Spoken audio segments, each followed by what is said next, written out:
کر اس صحابی کو دیا اور اللہ کے رسول تیار ہو گئے.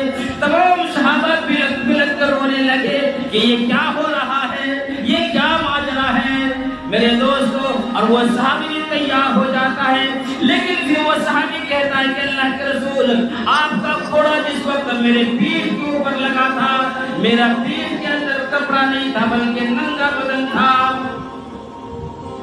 آپ کپڑے پہنے ہوئے ہیں. اللہ کے رسول صلی اللہ علیہ وسلم نے فوراً اپنا کپڑا اپنا جبہ اتار دیا.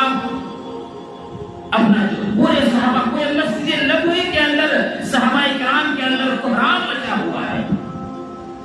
عزیز دوستو اللہ کے رسول صلی اللہ علیہ وسلم نے جب کپڑا اتارا اور صحابی میرے دوستو فوراً وہ گھوڑا کو جو گھوڑا اللہ کے رسول نے دیا تھا وہ زمین کے اوپر پھینک دیتا ہے اور اللہ کے رسول صلی اللہ علیہ وسلم پر چمڑ جاتا ہے. اللہ کے پاک